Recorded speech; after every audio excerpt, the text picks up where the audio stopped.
안녕하세요, 박준영입니다. 성공한 사람들이 타는 자동차 그랜저는 현재 대한민국에서 가장 잘 팔리는 자동차입니다. 성공한 사람들이 타는 차가 가장 많이 팔린다니 앞뒤가 좀 안 맞는 것 같기도 한데, 그래도 이제는 소나타를 제치고 국민차라고 불릴 정도가 되었죠. 제네시스라는 상위 브랜드가 생기면서 그랜저는 예전만큼의 위용을 보여주진 못하고 있지만 1세대 그랜저가 출시될 당시엔 정말로 아무나 탈 수 없는 고급차였습니다. 차량 가격만 집 한 채에 가까웠기 때문에 그랜저를 탄다는 사실 자체만으로도 부자로 인정받기 충분했던 거죠.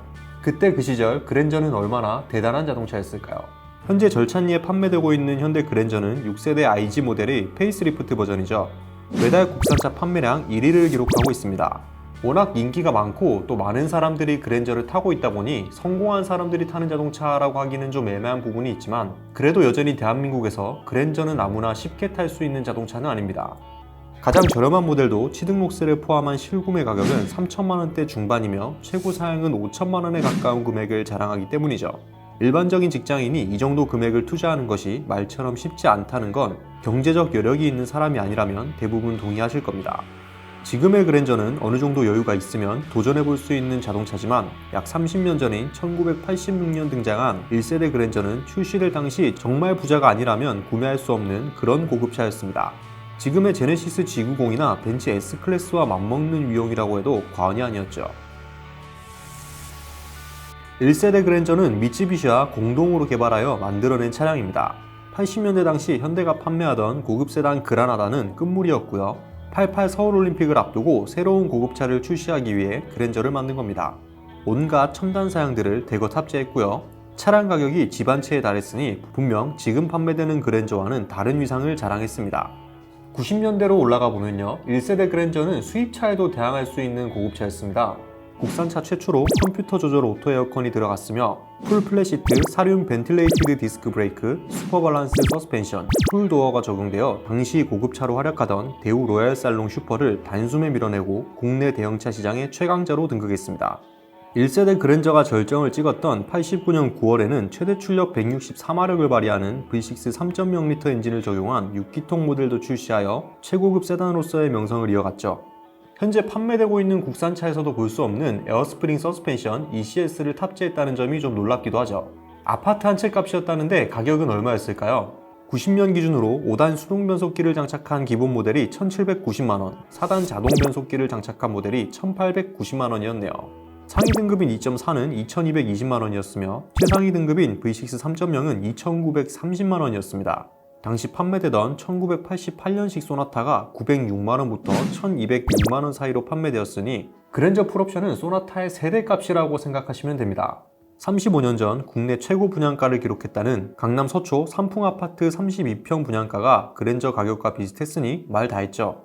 약 30년이 지난 지금도 1세대 각 그랜저의 중고가는 상태가 좋은 차는 800만원 정도에도 거래가 되고 있습니다. 이후 1992년 등장한 2세대 그랜저 LX 역시 고급차로서의 명성을 이어갔죠. 제가 개인적으로 참 좋아하는 그랜저이기도 합니다.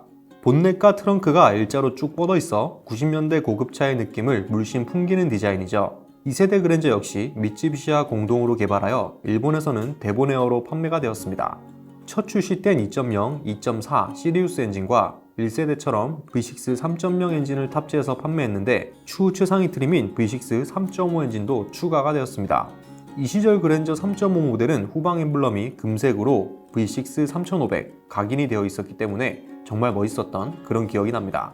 이때까지만 해도 그랜저는 국산차 중 최고의 고급차였기 때문에 다양한 편의 장비들이 탑재됐는데요. 에어백과 열선 시트, 쿨링박스, 초음파를 통해 미리 감쇄력을 조절하는 첨단 제어 ECS 서스펜션, 뒷좌석 이지 액세스도 적용이 되어 요즘 출시되는 고급차들과 비교해도 전혀 손색이 없는 그런 사양들이 대거 탑재되었습니다. ECS 서스펜션이나 쿨링박스 이런 거는 지금 2020년에 출시되고 있는 그랜저에서도 볼 수 없는 사양이거든요. 현대차가 그랜저를 제대로 된 최상위 플래그십 고급차로 판매했던 게 바로 이 2세대 그랜저까지였습니다. 1996년 5월 페이스리프트 모델인 다이너스티가 출시되면서 그랜저의 운명이 뒤바뀌기 시작했죠. 다이너스티도 정말 명차죠. 구름 위를 떠다니는 듯한 부드러운 승차감이 자랑이었고요. 생긴 게 2세대 그랜저와 좀 비슷한데 그랜저 차체를 활용해서 만든 차이기 때문입니다. 쉽게 말하면 페이스리프트를 진행하면서 새로운 차를 만들어냈다고 보면 되는 거죠. 에쿠스가 등장하기 전까지는 이 다이너스티가 현대 최고급 세단 역할을 착실히 수행하면서 상대적으로 그랜저는 빛을 보지 못하게 되었습니다. 다이너스티와의 판매 간섭을 피하기 위해 3.5 모델은 단종이 되기도 했고요. 점점 존재감이 사라지던 그랜저는 역사 속으로 사라질 뻔한 위기가 오기도 했는데요. 소나타와 에쿠스 사이를 메꾸어질 차량으로 마르샤를 개발했으나 이것이 처참하게 실패해서 그 자리를 대신할 고급차로 그랜저를 부활시키기로 합니다. 그렇게 등장한 차가 바로 3세대 그랜저 XG입니다. 더 이상 플래그십 세단이 아니기 때문에 기존보단 조금 젊어진 디자인을 가졌고 국산차에선 보기 힘들었던 프레임리스 도어를 장착해서 아주 큰 인기를 끌었습니다. XG는 정말 명차죠. 그랜저라는 플래그십 세단으로서의 상징성을 잃었음에도 불구하고 많은 사람들은 그랜저를 고급차로 인정해줬죠. 소퍼 드리븐보다는 오너 드리븐 성향의 고급차로 변화한 그랜저 XG는 이후 TG와 HG로 명을 이어가며 현대 브랜드의 고급차로 꾸준히 사랑받아 왔습니다. XG부터 그랜저는 국내 최고급 세단에서 성공한 중산층의 상징 이미지로 바뀌었고 이것이 지금까지 이어져와 이제는 국민차 수준으로 많이 팔리고 있는 겁니다. 지금은 제네시스 브랜드가 생겼기 때문에 현대차 브랜드를 달고 판매되는 세단 중엔 그랜저가 가장 고급스러운 플래그십 세단이 되었죠. 예전에 비하면 포스가 많이 죽었다고는 하지만 여전히 그랜저는 건재하며 앞으로도 큰 이변이 없는 한 성공의 보증수표 이미지를 이어나갈 전망입니다. 일반인 기준에서 그랜저는 절대 만만한 차가 아니기 때문이죠. 오늘 소식은 여기까지입니다. 오토포스트 이슈플러스였습니다. 정차할 때마다 심한 진동이 생긴다는 중대한 결함이 이슈가 되는데도 인기 모델들의 인기가 계속해서 유지되는 적당히 지저대다가 알아서 조용해질 겁니다.